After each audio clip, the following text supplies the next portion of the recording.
Europe 1 Soir Week-end. 19h, 21h, Charles Billier. Allez, on est toujours sur Europe 1 à 19h45, 20h moins le quart. J'aimerais qu'on évoque ce qu'il s'est passé en Dordogne. On le disait dans le préambule juste avant de donner cette page de réclame. On le disait à La Roche-Gajac en Dordogne. Une crèche a été incendiée il y a quelques jours.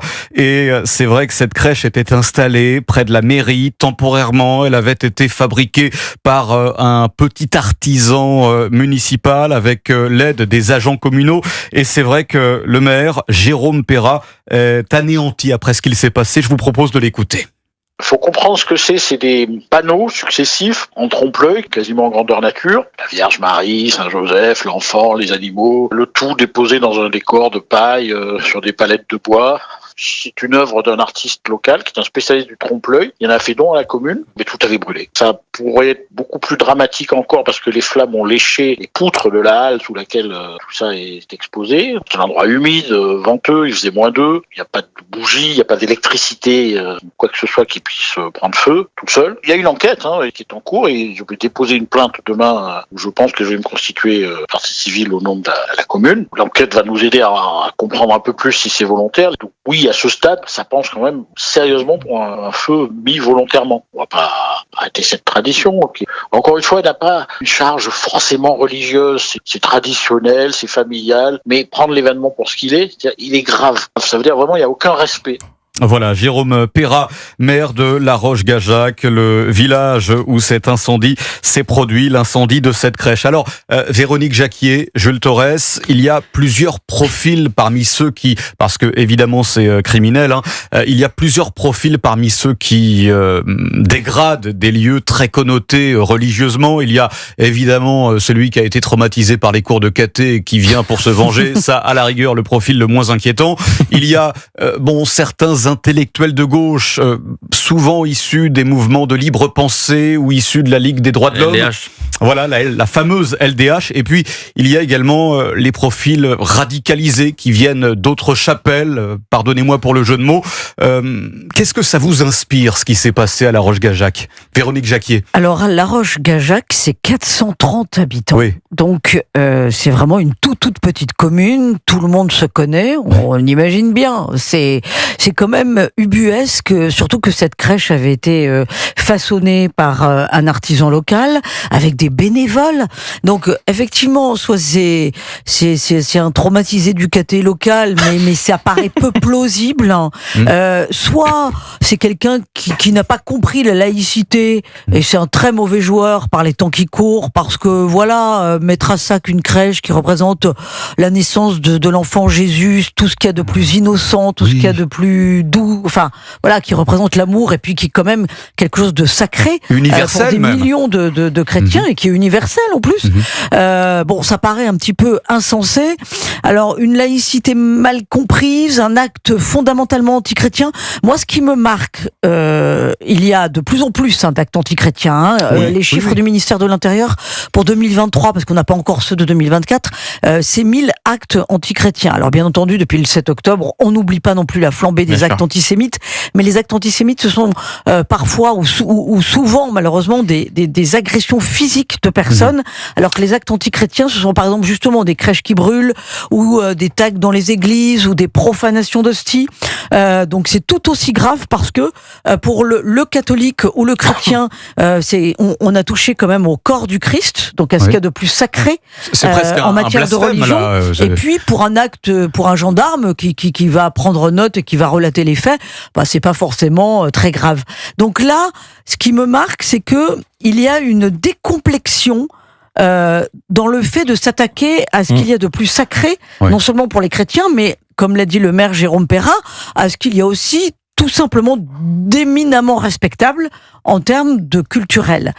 Donc ce sont nos racines, nos références, et c'est vrai que malheureusement on voit aussi une radicalisation, parce que maintenant les crèches, on voit qu'il y a les pour, les contre, et que chaque année au moment de Noël, il y a une radicalisation dans le combat radicalisation, à mener. Cristallisation des points de vue, et puis surtout, alors Jules Torres, c'est pas seulement en Dordogne que les crèches font polémique. J'allais vous le dire. Voilà, à Beaucaire dans le Gard, le maire, il paye 1 000 € d'amende par jour à cause d'un recours, parce que la LDH, Ligue des droits de l'homme, a réussi à tout simplement faire en sorte que ce soit illégal de mettre une crèche sur l'esplanade municipale.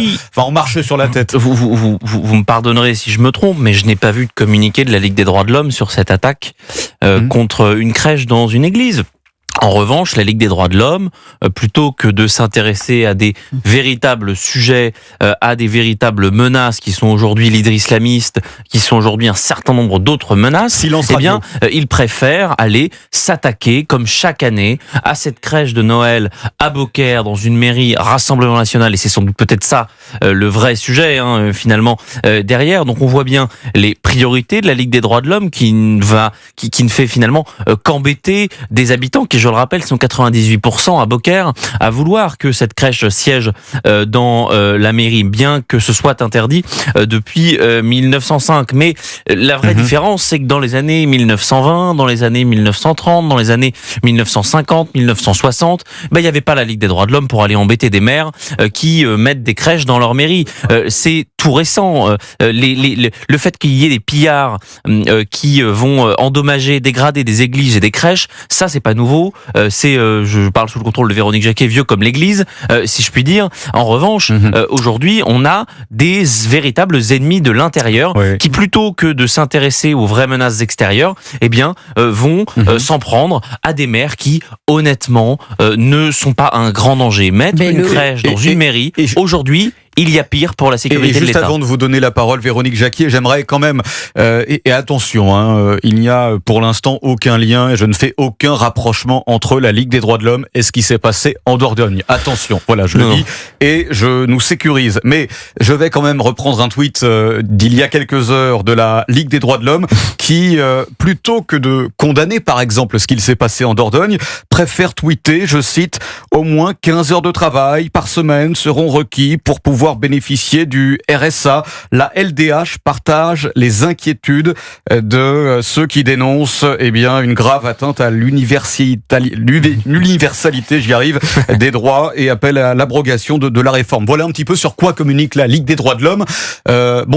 Non, mais on voit bien que les préoccupations sont ailleurs, visiblement. Préoccupations à géométrie variable, 2 salles, 2 ambiances, ça évidemment, on le connaît, la Ligue des droits de l'homme est complètement démonétisée auprès de l'opinion publique. Il y a plus grand monde qui apporte du crédit aujourd'hui à la LDH, qui fut par le passé une véritable association qui défendait pour le coup vraiment les droits de l'homme. Aujourd'hui, ce sont des militants, des petits militants, honnêtement, qui choisissent des combats qui honnêtement ne sont pas du tout à la hauteur des menaces. C'est de regarder un petit peu. Ce sont des combats qui ne sont pas à la hauteur des enjeux et la Ligue des droits de l'homme en plus pense sans doute avoir le vent en poupe parce que elle s'est complètement wokisée finalement. Parce et que anti-France.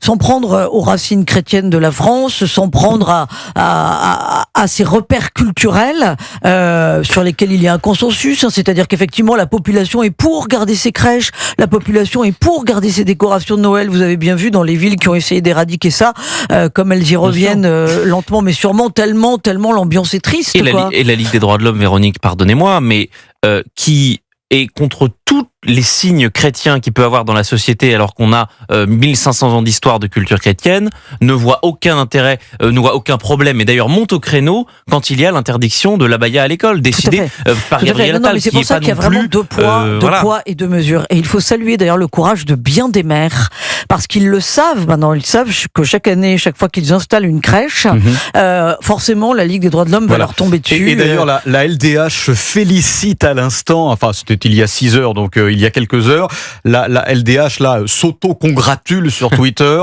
Je cite, la justice suspend la décision du maire d'installer une crèche dans l'hôtel de ville.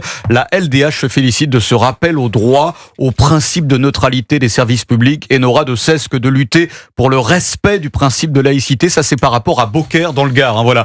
Mais alors sauf que le principe de laïcité, sur cette petite bourgade de Dordogne. Ce qui est absolument incroyable, c'est que c'est une laïcité qui est extrêmement mal comprise. laïcité, parce que la laïcité, c'est quand même justement le respect du religieux dans l'espace public. C'est tiré de la phrase de l'Évangile, rendre à César ce qui est à César et à Dieu ce qui est à Dieu. Donc c'est pas du tout on efface Dieu ou toute référence religieuse de la société et de l'espace public. Et évidemment, on s'en donne à cœur joie avec tout ce qui est référence chrétienne, mais effectivement, on laisse allègrement se déployer tout ce qui a trait à l'islamisme radical. Donc c'est grave. Jules Torres, Véronique Jacquet, la justice qui a déjà assez de travail, on l'a vu à l'instant avec Frédéric Clause. Elle est pour le coup très rapide sur cette histoire de Beaucaire. Le tribunal administratif est très rapide. Certes, mais elle a peut-être autre chose à faire que de s'occuper de ces petites guéguerres entre LDH et ces pauvres maires de communes rurales qui eux aussi ont d'autres chats à fouetter. Mais vous verrez que c'est un combat qui va prendre de plus en plus d'ampleur et dans les années qui viennent, il y aura vraiment les maires qui seront pour les crèches, les maires qui seront contre, ceux qui défendront justement ce patrimoine culturel et religieux, les autres qui peut-être plieront le genou devant la LDH, mais vous allez voir, c'est vraiment un combat. Je dois remercier Véronique Jacquet qui va voguer vers d'autres cieux. Merci beaucoup. Merci, à bientôt Charles. C'était Jules la dernière fois il nous a faussé compagnie la dernière fois, Jules Torres. Voilà, je balance. Il est puni. Mais je reste. Merci Véronique Jacquet. Jules Torres, mais ce qu'on peut dire aussi, c'est que on ne serait pas là à commenter cette histoire s'il n'y avait pas la Ligue des droits de l'homme. C'est-à-dire que on passe notre temps à dire que les Français n'ont plus confiance en la politique, que ils considèrent la justice comme partiale à près de 62%. On a fait un sondage il y a quelques jours, l'Institut CSA pour Europe 1, CNews et le JDD, et on voit le tribunal administratif qui finalement décide contre l'avis des citoyens qui sont, je le rappelle, 98% à vouloir cette crèche. J'ai pas juste une poignée de catholiques intégristes.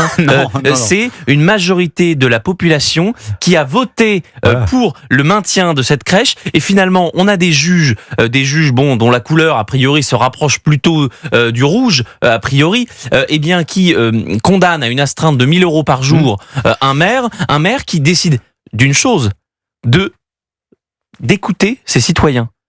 Quelle horreur.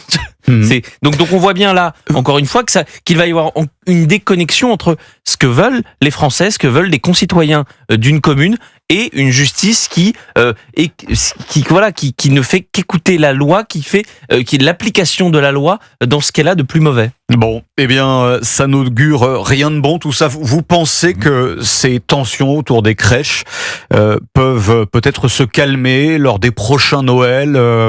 C'est mal parti. Malheureusement, c'est quelque chose que l'on a commenté à de nombreuses reprises depuis des années. Robert Ménard avait eu, je crois, l'honneur d'être poursuivi par la Ligue des droits de l'homme. Moi qui connais très bien, par exemple, le département de la Vendée, je sais que le maire des Sables-d'Olonne, Yannick Moreau, a dû se battre pour cette fameuse histoire de la statue de Saint-Michel, une statue qui était dans une école qui a fermé, et finalement il a voulu mettre cette statue devant une église et il n'a pas pu à cause de cette fameuse loi de 1905. Donc on voit très bien que au-delà des crèches, c'est simplement tous les symboles chrétiens qui aujourd'hui sont attaqués par des associations qui n'ont rien à voir avec les droits de l'homme. Merci Jules Torres d'avoir été parmi nous. Je ne savais pas que vous étiez adepte de la Vendée. J'adore les Sables-d'Olonne, moi. Et j'ai grandi là-bas. Ah mais d'accord. Vous avez vu les débuts de Bruno Retailleau. J'ai vu les débuts de Bruno Retailleau sous l'égide de Philippe de Villiers, bien sûr. Effectivement. Merci beaucoup Jules Torres. Et n'oubliez pas que Europe 1 Soir Week-end continue pour une deuxième heure. Ce sera jusqu'à 21h avec de nouveaux protagonistes dont je vous parlerai dans un instant. Une petite annonce antenne tout de même, pêle-mêle. Pour les fêtes, retrouvez Joe Hume tous les matins sur Europe 1 avec la joyeuse équipe du Club de Noël. Le Club de Noël a un programme de fête qui ressemble à un paquet cadeau avec des invités exceptionnels. Demain, Joe Hume reçoit Arnaud Ducret et Tom Villa. Et vous, auditeurs d'Europe 1, venez nous raconter vos plus beaux souvenirs de Noël. Appelez dès maintenant le 01 80 20 39 21. 01 80 20 39 21. Numéro non surtaxé. Europe 1 vous rappellera. Europe 1 Soir Week-end, 19h, 21h. Sur Europe 1.